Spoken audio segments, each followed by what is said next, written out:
Joining me now is a lawmaker who was front and center in the debate, Illinois Democratic Representative Luis Gutiérrez. Congressman, thanks for being with us. Pleasure to be with you, Jose, in a different language today, but just as happy to be with you. Yes, we're speaking in both in our careers. Now, you're one of the few people in D.C., Congressman, who gets outside of Washington and talks to people on the front lines of this debate. You're meeting with the president today. What will you tell him? We're going to tell the President of the United States today that the Hispanic Congressional Caucus unanimously adopted a position that, look, we're for supporting you in your petition to getting additional funds. We think the children should have court hearings quickly, right? And that their petitions for asylum or other relief should be heard quickly by our court system. So we're going to support you in doing that. We want to send a very clear message to the children. Don't come to America. Most of you will not prevail in your asylum claims and will simply be deported from the United States. Don't go through this harrowing, dangerous thing for nothing. And let's figure out. And we're going to give the president some other alternatives. But while we want to do it quickly, Jose, we don't want to circumvent the existing rules that are in place to protect the children and give them their day in court. So let's get them judges, let's get the courtrooms, let's get the stuff set up so the kids can get their day in court. But let's not take away legal rights that the kids have to a lawyer and to their day in court. Congressman, the House could act even this week on a bipartisan bill that would change the 2008 law that deals specifically with children that come through the border that aren't from Mexico. What do you think of that?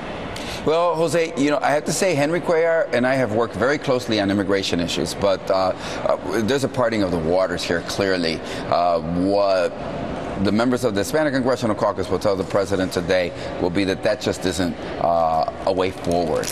Because what my friend Henry Cuellar does is he expedites the removal and removes protections for the children so they can have. Look, a Border Patrol agent should not be the person that determines whether a child has a valid petition for asylum and is fearing death. Why not? Because they're not trained. They're not trained to do that. They're not trained to do that. That's why reasonable men and women in calmer times, Jose, in 2008, 2007, and back in 2002, when Dick Armey introduced the legislation that created the Department of Homeland Security, we always said that when children come unaccompanied to this country, we need to put special protections in place for them. Border Patrol agents are there.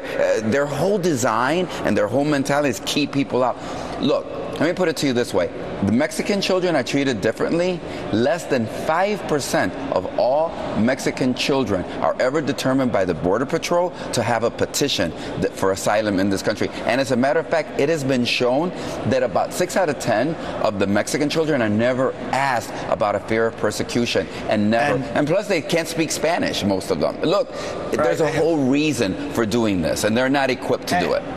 And Congressman, one of your colleagues, Phil Gingrey, wrote a letter to the CDC last week worried about these kids carrying, among other diseases, Ebola. It's incredible. It's the old argument, right? I mean, they used it against immigrants when they came to Ellis Island. They used it against my mom and dad when they arrived from Puerto Rico in the 1950s. You can go and check. They're bringing diseases. Look, the fact is that hundreds of thousands of Americans travel to Honduras, travel to El Salvador, travel to Guatemala, travel to Mexico, travel to Central America.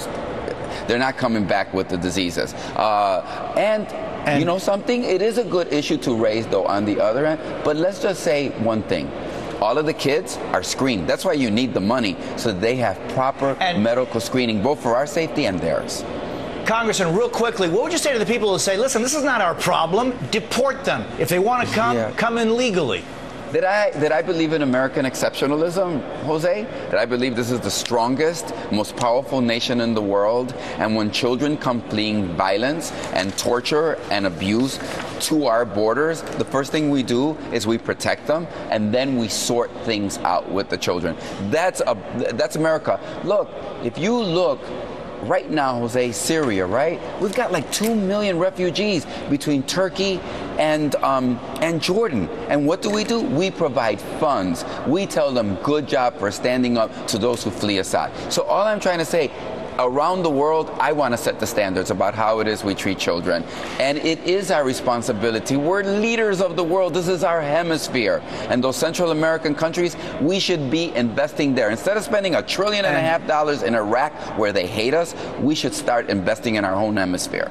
And Congressman Gutiérrez, you have a meeting at 3:15 with the president. I want to hear later on how it goes. We'll, of course, report tomorrow. Thank you for being with us this morning. Thank you, Jose, and congratulations. Thank you. Thank you. And this morning we also have...